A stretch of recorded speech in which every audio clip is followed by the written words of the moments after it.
Les mystères de la femme Saksa sont bien plus profonds que ce qui apparaît à la surface. Ce qu'il découvre est incroyable.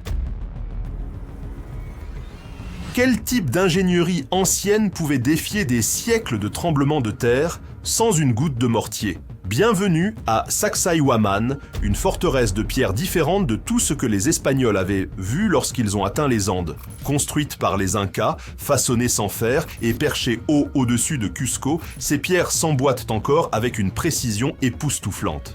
Et la partie la plus étrange est celle-ci. Ce qui la rend si incassable n'est pas seulement ce que vous pouvez voir, c'est dans quoi les murs sont ancrés et comment la montagne elle-même a été préparée pour les soutenir. Aujourd'hui, nous plongeons dans ce qui rend cet endroit si durable et pourquoi plus vous regardez de près, plus cela devient incroyable.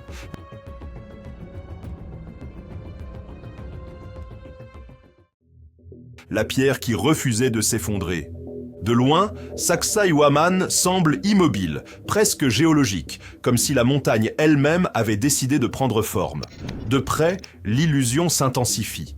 Chaque bloc s'emboîte dans le suivant sans mortier, sans matériaux visibles et sans espace perdu. Les joints sont si précis que même des lames fines ne peuvent glisser entre eux. Certaines pierres pèsent plusieurs tonnes, pourtant leurs bords courbent et effilent avec un contrôle délibéré, guidant la pression vers le bas plutôt que vers l'extérieur. Ce n'est pas de l'aléatoire ou de la force brute. Les murs penchent légèrement vers l'intérieur, un choix de conception subtil qui leur permet d'absorber les chocs sismiques. Lorsque des tremblements de terre frappent les Andes, ces pierres bougent, puis se réinstallent en place. Ce comportement n'est pas accidentel, il reflète une compréhension profonde du poids, de la friction et de la stabilité, obtenue sans mathématiques écrites ni outils métalliques. Ce qui se tient ici n'est pas un mystère de technologie perdue, mais un témoignage de connaissances appliquées, raffinées sur plusieurs générations. Avant de demander ce qui se trouve sous Sacsayhuaman, nous devons d'abord comprendre pourquoi ce qui se trouve au-dessus refuse de tomber. L'épreuve gravée dans la pierre. Ce qui rend Sacsayhuaman extraordinaire n'est pas un mythe, c'est un fait mesurable. Les blocs massifs qui forment ces murs ne proviennent pas de la colline sous-jacente. Une analyse géologique utilisant la fluorescence X portable a retracé une grande partie de la pierre jusqu'à des carrières éloignées telles que Rumicolca, située à plusieurs kilomètres. Certains matériaux ont parcouru une distance encore plus grande. L'archéologue Dennis Ogburn a documenté le transport Inca de blocs massifs d'andésite sur des distances dépassant 1600 km, réalisés sans roues, animaux de trait ni outils métalliques. Sur le site lui-même, l'échelle raconte une autre histoire. La terrasse la plus longue s'étend sur près de 400 mètres et certaines pierres individuelles s'élèvent à plus de 6 mètres de hauteur, pesant plus de 100 tonnes. Pourtant, ces blocs ont été taillés avec une précision étonnante. Leurs faces s'emboîtant répartissent la pression sur plusieurs plans, permettant au mur d'absorber le mouvement plutôt que de le résister. Les simulations d'ingénierie moderne confirment ce que les pierres démontrent déjà. Lors des tremblements de terre, les murs se déplacent légèrement, dissipant l'énergie avant de revenir en place. La pente intérieure des murs, combinée à la friction à chaque joint, crée une structure qui se comporte de manière dynamique au lieu de s'effondrer. Ce n'était pas la force brute, c'était une ingénierie systématique, une compréhension profonde de la pierre, du terrain et du mouvement affiné au fil des générations. Les Incas n'ont pas dominé le paysage, ils ont appris à travailler avec lui, et une fois que vous comprenez ce système, les pierres cessent de sembler mystérieuses et commencent à révéler une intention. Concevoir pour un sol violent.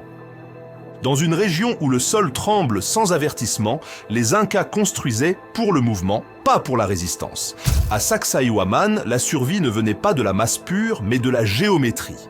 Chaque mur était posé à sec avec des angles délibérés, guidant la force vers le bas, plutôt que de la laisser fracturer la structure.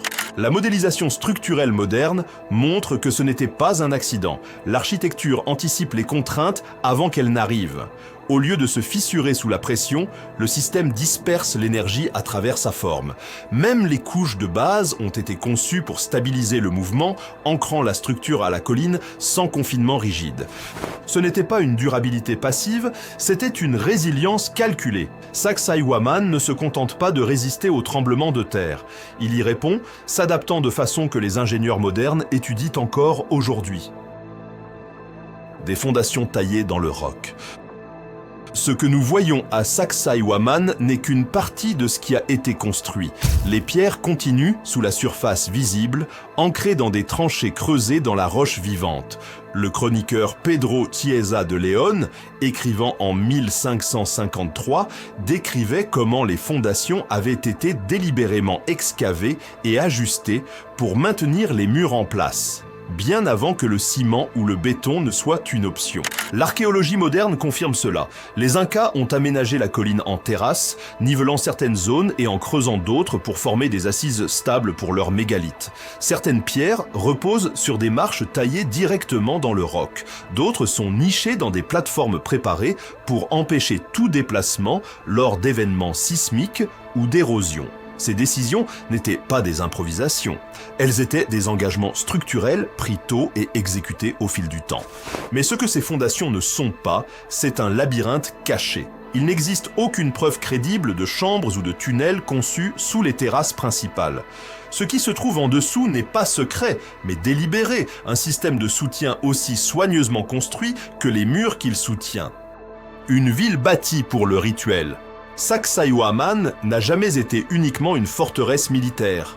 Sa taille massive et la vue dominante sur la vallée de Cusco suggèrent plus que la simple défense. Le site abritait autrefois 3 tours, dont Muyuk Marca, une structure circulaire dont la base subsiste encore en plan.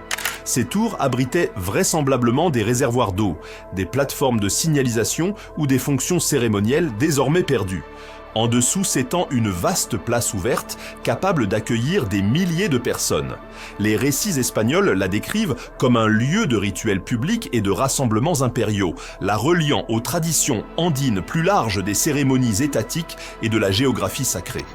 Dans la cosmologie inca, l'architecture n'était pas distincte du paysage, elle en faisait partie. Les murs ne se contentaient de pas d'entourer, ils reflétaient les formes des montagnes et des constellations.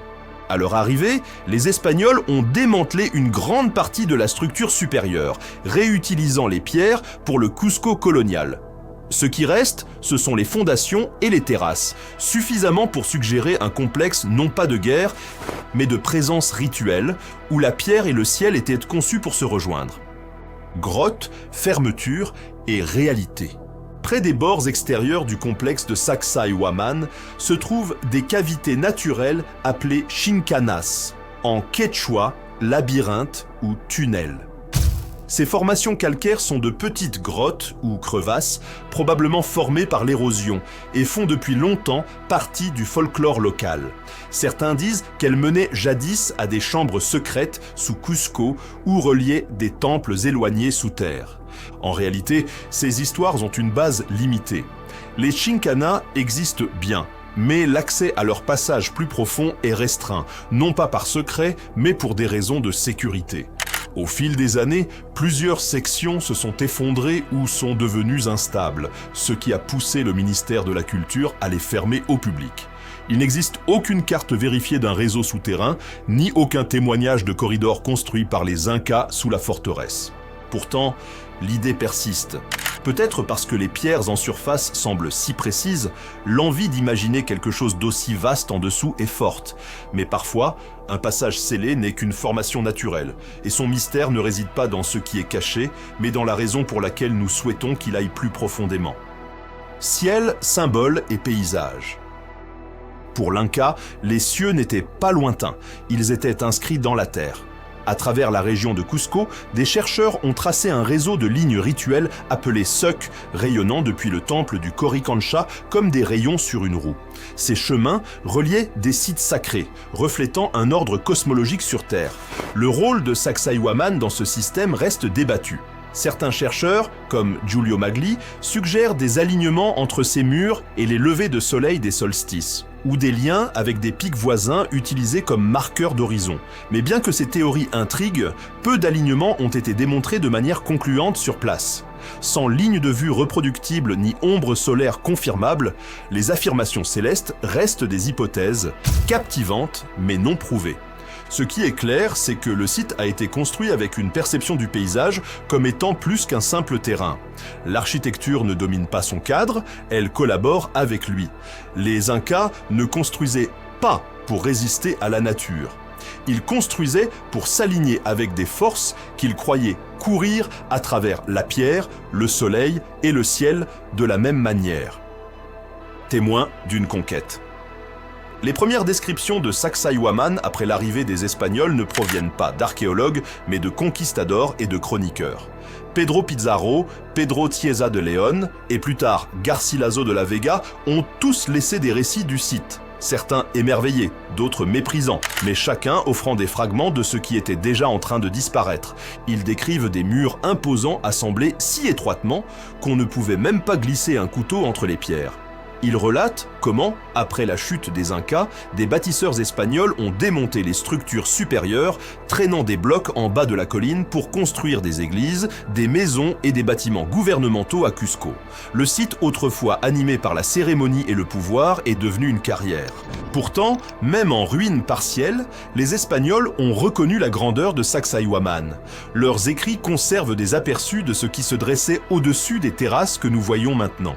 Ce ne sont pas des mythes, ce sont des archives imparfaites mais réelles, témoignant d'une civilisation dont la maîtrise du paysage, du travail et du temps émerveille encore ceux qui foulent ces pierres. Là où la preuve doit s'arrêter. Il est tentant de chercher des chambres cachées, des tunnels secrets ou des forces magnétiques scellées sous les pierres. Au fil des années, des rumeurs ont circulé, d'excavations interdites, d'équipements défaillants près de joints spécifiques, d'entrées soudainement scellées. Mais aucune de ces affirmations n'est étayée par des données évaluées, par des pairs ou par des preuves vérifiables sur le site.